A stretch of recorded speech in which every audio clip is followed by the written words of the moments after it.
Hello everyone, so in this video we are going to discuss about anti microbials. इस video lecture में हम जानेंगे क्या होते हैं anti microbial drugs. Okay, so what are anti microbials? Anti microbial are drug that kill और stop the growth of micro organism. Anti microbial वो drugs होती है जो माइक्रो ऑर्गेनिज्म को या तो किल कर देती है या उनके ग्रोथ को स्टॉप कर देती है। Okay, so micro organism include, micro organism क्या होते हैं? इसके अंदर आते हैं bacteria, fungi, virus, protozoa, okay, and even worms, some worms are also come under microorganism. Okay, so normally हम जब चाइल्डहुड में जो डेफिनेशन हमने पढ़ी है, microorganism are organism that are not seen by naked eye, जिन्हें हम हमारी नॉर्मल आंखों से नहीं देख पाते हैं, वो ऑर्गेनिज्म कहलाते हैं माइक्रो ऑर्गेनिज्म, जिसे हम माइक्रोस्कोप की हेल्प से देख सकते हैं। ओके, सो जब हमें इन्फेक्शन होता है, whenever we get an infection like fever, cough, skin infection, throat infection, stomach infection, तो क्या होता है, एंटी माइक्रोबियल जो ड्रग होती हैं वो हेल्प करती है हमारी बॉडी उस इन्फेक्शन से फाइट कर सके। Okay, because this are disease causing microbes को, ओके, माइक्रोब्स।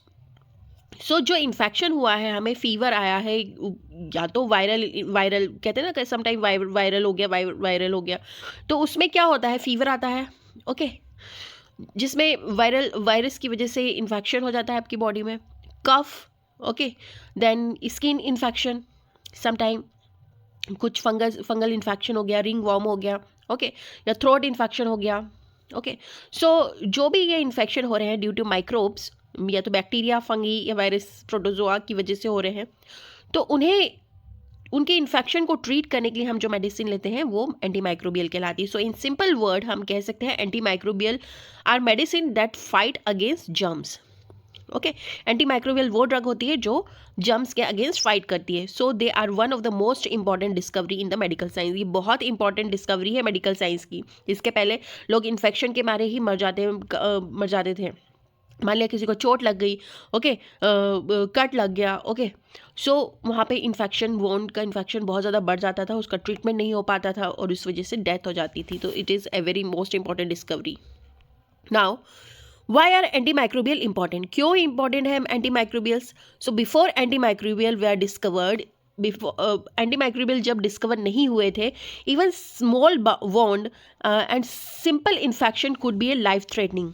ओके, तो जब इनका इन्वेंशन नहीं हुआ था, ये एंटी माइक्रोबियल ड्रग्स जब डिस्कवर नहीं हुए थे, तो स्मॉल वॉन्ड मतलब एक छोटा सा घाव या बहुत ही सिंपल इन्फेक्शन भी लाइफ थ्रेटनिंग होता था। But today anti microbial help, आज की तारीख में अगर हम देखें तो एंटी माइक्रोबियल हमें हेल्प करती है to treat infection, prevent complication, control the spread of diseases.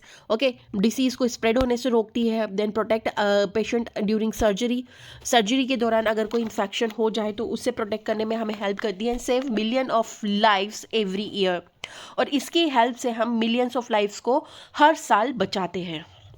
So anti microbial are truly life saving medicine हम कह सकते हैं। Okay, now come to the classification of antimicrobial. Classification of antimicrobial based on which type of microorganism they act on. Okay, अगर हम classification देखें antimicrobial का, तो ये बेस्ड होता है कि वो किस टाइप के माइक्रो ऑर्गेनिज्म पे एक्ट कर रही हैं। Okay, first type of antimicrobial is antibacterial drug. नाम से पता चल रहा है कि एंटीबैक्टीरियल ड्रग जो है वो बैक्टीरिया पे वर्क करती है। फॉर एग्जांपल एमोक्सिसिलिन है, सिप्रोफ्लॉक्सिसिन है, ये जो ड्रग है वो वर्क करती है बैक्टीरिया को किल करने में या उनके ग्रोथ को रोकने में। देन एंटीफंगल ड्रग जो कि फंगी पे वर्क करती है। ओके, फंगल इन्फेक्शन जो होता है वहाँ पे वर्क करती है। For example fluconazole, ketoconazole. Okay, so this are the drug. Then antiviral drug जो होती है वो वायरसेस पे वर्क करती है। फॉर एग्जांपल एसाइक्लोवीर, ओके, और oseltamivir. Okay, then next type of antimicrobial is anti protozoa. Okay, जो प्रोटोजोआ पे वर्क करती है, जैसे जो आपका मलेरिया है किसकी वजह से होता है? प्रोटोजोआ की वजह से होता है। Okay, then example is metronidazole, chloroquine are the example of anti-protozoal drugs. Now next type classification is anti-helminths. Helminths जो होते हैं, जो वर्म रहते हैं, ओके। तो वर्म के अगेंस्ट वर्क करने वाले ड्रग्स को हम कहते हैं एंटी हेलमिंटिक ड्रग्स, जैसे अल्बेंडाजोल है, मेबेंडाजोल है, जो बच्चों के पेट में जो कीड़े पड़ जाते हैं जिन्हें हम बोलते हैं, तो वो वर्म की वजह से होते हैं, okay, helminth worm, okay. So another way to classify specially for antibacterial drug is based on action, okay. किस तरह से अगर हम एंटीबैक्टीरियल ड्रग को क्लासीफाई करें तो ये दो तरीके से हो सकते हैं। एंटीबैक्टीरियल ड्रग जो है वो दो तरीके हो सकती है, एक तो होते हैं बैक्टीरियसिडल और एक होता है बैक्टीरियोस्टैटिक। बैक्टीरियसिडल क्या होता है? सिडल मतलब किल करना, ओके। ये ड्रग जो होती है बैक्टीरियसिडल ड्रग जो रहती है वो बैक्टीरिया को किल कर देती है। फॉर एग्जाम्पल पेनिसिलिन, सिफिलोस्पोरिन, ये जो ड्रग है वो बैक्टीरिया को किल कर देती है। बैक्टीरियोस्टैटिक क्या करती है? जो स्टॉप कर देती है बैक्टीरियल ग्रोथ को। बैक्टीरिया ग्रोथ ही नहीं कर पाएगा, बैक्टीरिया अपनी कॉलोनी नहीं बना पा रहा है, उसका डिवीजन नहीं हो रहा है, तो उसकी ग्रोथ को आप रोक रहे हो। फॉर एग्जाम्पल टेट्रासाइक्लिन है, मैक्रोलाइड्स है। So this classification help us to choose right medicine for right type of infection, okay.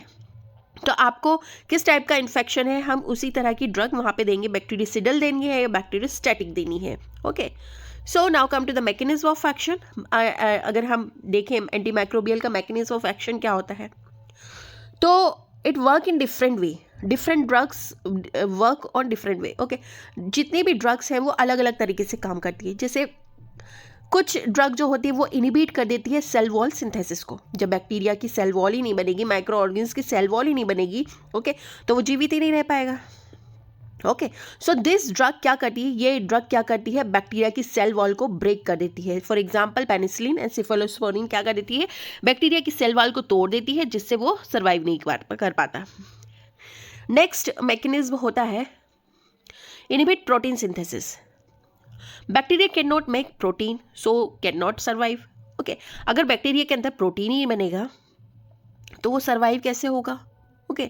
सो ये जो ड्रग है जो इनिबिट करती है प्रोटीन सिंथेसिस को, वो आती है aminoglycoside, tetracycline and macrolides, okay. Then next mechanism is inhibit DNA और आरएनए सिंथेसिस। बैक्टीरिया में डीएनए और आरएनए का सिंथेसिस ही नहीं होगा, क्योंकि बैक्टीरिया को मल्टीप्लाई होना है तो अपना जेनेटिक मटेरियल भी ट्रांसफर करना है दूसरे सेल्स में। अगर जेनेटिक मटेरियल के बिना डिवीजन हो रहा है तो सेल वो बैक्टीरिया की कैटेगरी होगी ही नहीं, क्योंकि जीन्स ही उसके नहीं जा रहे हैं, okay. So bacteria can not multiply DNA RNA की बिना। तो यहाँ पे जो वर्क करेगा, इनहिबिट करेगा बैक्टीरिया की आरएनए और डीएनए सिंथेसिस को, वो उसमें आता है fluoroquinolones and rifampicin. Next is damage cell wall. जो ड्रग सेल वॉल को डैमेज कर देती है, सेल मेम्ब्रेन को डैमेज कर देती है, okay, this cause leakage and death of micro. इससे क्या होता है? माइक्रो ऑर्गेनिज्म के अंदर का जो भी मटेरियल है वो लीकेज हो जाता है और इससे माइक्रोब की डेथ हो जाती है। For example amphotericin B. Next mechanism is block essential metabolites. क्या होता है? ये स्टॉप कर देता है bacteria from making folic acid. Folic acid का सिंथेसिस ही नहीं होगा आपके जो बैक्टीरिया है उसके अंदर। For example sulphonamide. सल्फोनामाइड क्या करते हैं? एसेंशियल मेटाबोलाइट्स को ब्लॉक कर देते हैं। So different drug target different part of micro organism. So different drug क्या होती है? वो डिफरेंट पार्ट्स पे एक्ट करती है माइक्रो ऑर्गेनिज्म के और इसके मल्टीप्लिकेशन को रोकती है। Now come some example and their uses. So let's discuss about some example and their uses. Some commonly used antimicrobial and their uses. जो commonly most commonly use होती है antimicrobial, उनकी use हम देख लेते हैं। तो सबसे पहले एंटीबैक्टीरियल ड्रग में जो बहुत कॉमनली यूज़ होता है, एमोक्सिसिलिन यूज़ होता है, सिप्रोफ्लॉक्सिसिन यूज़ होता है, एजिथ्रोमाइसिन यूज़ होता है। Amoxicillin throat infection, ear infection के लिए दिया जाता है। सिप्रोफ्लॉक्सिसिन यूरिन इन्फेक्शन के लिए दिया जाता है। एजिथ्रोमाइसिन रेस्पिरेटरी इन्फेक्शन के लिए दिया जाता है, ओके। एंटीफंगल ड्रग में जो मोस्ट कॉमन ड्रग है वो फ्लूकोनाजोल है, जो कैंडिडा इन्फेक्शन में दिया जाता है। देन मेजोल है, क्लोट्रीमेजोल, जो रिंग वॉर्म के इन्फेक्शन में यूज़ किया जाता है। देन एंटीवायरल्स आते हैं, जो एसाइक्लोवीर ड्रग हम देते हैं हार्पीज वायरस जो होता है उसके इन्फेक्शन में। और सेल्टामेवीर जो है वो इन्फ्लुएंजा के ट्रीटमेंट में दिया जाता है। देन एंटी प्रोटोजोअल ड्रग में जो आता है वो मेट्रोनिडाजोल आता है, जो अमीबियोसिस की इन्फेक्शन में, अमीबा के कारण जो इन्फेक्शन होता है, अमीबियासिस के इन्फेक्शन में दिया जाता है। क्लोरोक्विन जो है वो प्रोटोजोअल इन्फेक्शन में दिया जाता है, जैसे मलेरिया प्रोटोजोआ की वजह से होता है। देन एंटी हेलमिंथ ड्रग जो मोस्ट कॉमनली यूज़ होता है वो एल्बेंडाजोल है, जो डीवॉर्मिंग में यूज़ होता है। So this are everyday medicine that we commonly see in the hospital and clinic. Now come to the some doses form and preparation. तो कुछ डोजेस फॉर्म जो आते हैं एंटी माइक्रोबियल कैटेगरी में, जो अवेलेबल है इन मेनी डोजेस फॉर्म, जैसे tablet के फॉर्म में भी आते हैं एंटी माइक्रोबियल, कैप्सूल्स के फॉर्म में आते हैं, सिरप के फॉर्म में आते हैं फॉर चिल्ड्रंस, इंजेक्शन के फॉर्म में आते हैं फॉर सीरियस इन्फेक्शन के लिए हम इंजेक्शंस का यूज़ करते हैं, क्रीम एंड ऑइंटमेंट के फॉर्म में आते हैं फॉर स्किन इन्फेक्शन में हम क्रीम एंड ऑइंटमेंट्स यूज़ कर सकते हैं, आई एंड ईयर ड्रॉप्स के फॉर्म में आते हैं। So doctor choose the form based on how serious infection is. Doctor जो है चूज़ करता है कि किस तरह का आपको डोजेस फॉर्म देना है according to infection. Come to side effect. Side effect क्या होते हैं एंटी माइक्रोबियल के? Like any medicine antimicrobial have some side effect. कुछ साइड इफेक्ट होते हैं, हर मेडिसिन की तरह एंटी माइक्रोबियल के कुछ साइड इफेक्ट होते हैं। This usually improve after stopping the medicine. जब आप मेडिसिन लेना बंद कर देते हैं तो उस टाइम पे ये इम्प्रूव हो जाते हैं, मतलब ठीक हो जाते हैं। ओके, सो जो कॉमन साइड इफ़ेक्ट होते हैं वो होता है नोजिया, जैसे जी घबराना, वॉमिट जैसा फील होना, डायरिया, बार बार आप डिफिकेशन के लिए जाते हैं। ओके, लूज मोशंस हो सकते हैं, एलर्जिक रिएक्शन हो सकती है, आपकी स्किन में कुछ रैशेस वगैरह आ सकते हैं, fungal infection due to long use. Okay, अगर आप बहुत ज़्यादा लॉन्ग यूज़ कर रहे हैं एंटीबायोटिक का तो फंगल इन्फेक्शन भी हो सकता है।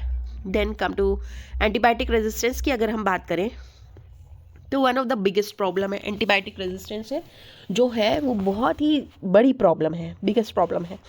अब क्या होता है antibiotic resistance? This happen when bacteria stop responding to antibiotic. आप किसी इन्फेक्शन को ट्रीट करना चाह रहे हैं, आप एंटी माइक्रोबियल दे रहे हैं, एंटीबायोटिक दे रहे हैं, ओके, एंटी माइक्रोबियल दे रहे हैं, बट क्या हो रहा है, वो जो बैक्टीरिया है या वायरस है वो उस एंटीबायोटिक पर रिस्पॉन्स ही नहीं कर रहा है।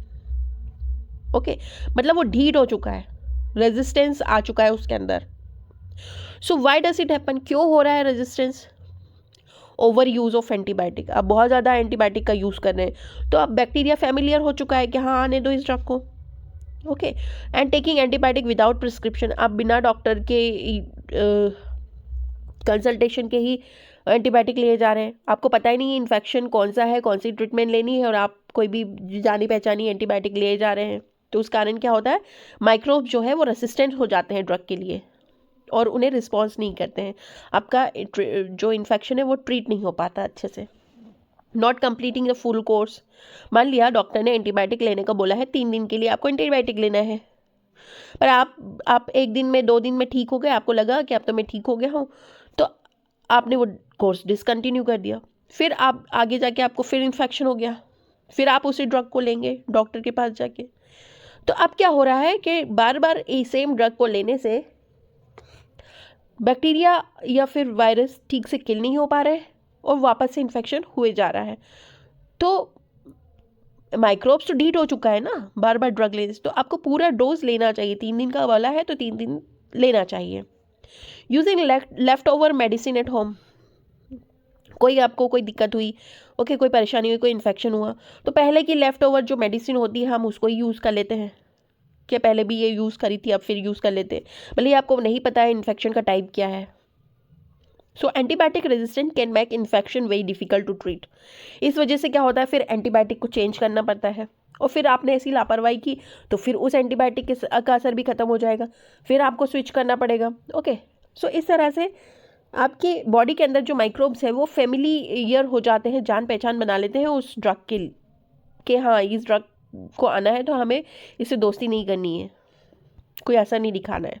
Okay, so we must use antibiotic responsibly. हमें बहुत ध्यान से केयरफुली जो डॉक्टर ने प्रिस्क्राइब किया है उसी तरह से मेडिसिन लेना चाहिए एंटीबायोटिक को।